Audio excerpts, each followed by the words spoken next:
Hey guys, welcome back to Geese Reads and Food for Thought. Don't forget to like and subscribe.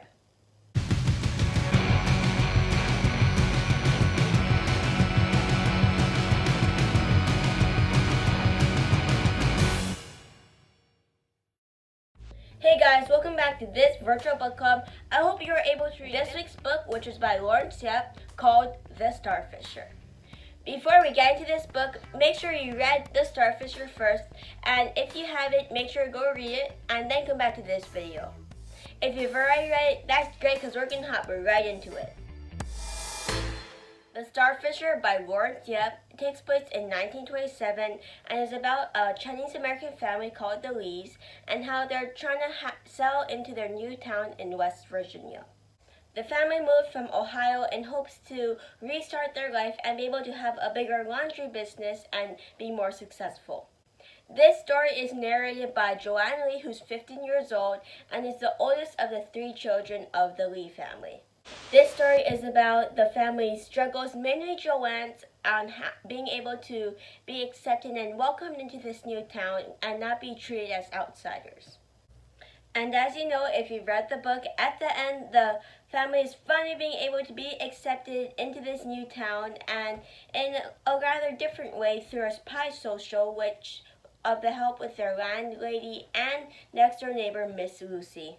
One thing that's interesting about this book is that not as much time passes as I thought it would have, as it was only maybe a week that passed throughout the whole book. For me, it felt much longer, but I think that really helps solidify and make the story seem more dramatic.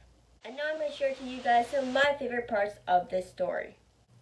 Both of my favorite parts of the story is at the end of the book, The Starfisher.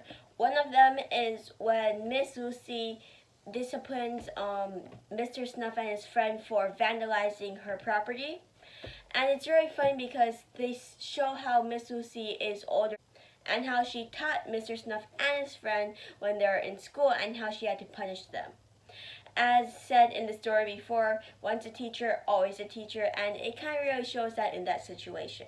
My other favorite part of the story is when the family and Miss Lucy is going for a picnic and they see a very rude painting of Chinese people and for an ad for washing machines outside an appliance store, and when Mrs. Lee goes in and has a quote unquote chat with the store owner, and it's very funny because you see in the story how it sounds like it's rather not exactly doing much, and as Mrs. Lee says, she doesn't think she really did anything, but it makes her feel better, and it's just a funny part of that story.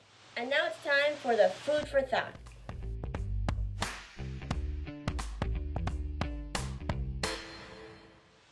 This month's food for thought is Then versus Now, which is a great pair with our book genre of this month, historical fiction. This week's food for thought topic is the bridge to acceptance.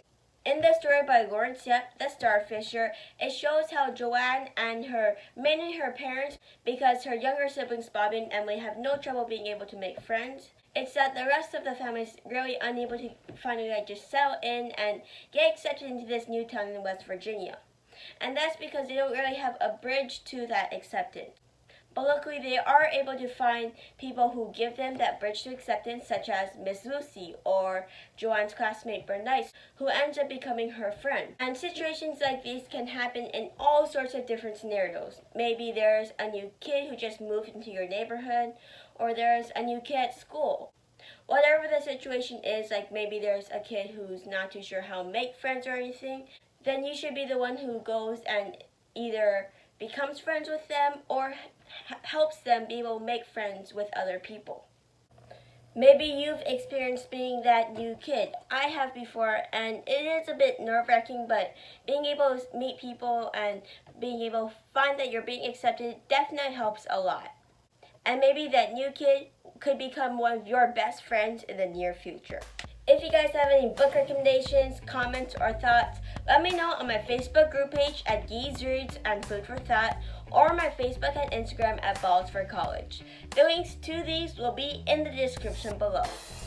And if you want your own copy of The Starfisher by Laurence Yep, there will be a link in the description below so you can get your own copy of The Starfisher. And don't forget to like and subscribe, and make sure to check out any of my other videos that I've made and be on the lookout for any future videos that I will be posting. Make sure to tune in on Monday to see what the next book on historical fiction is. And as always, keep on reading. I'll see you guys next time.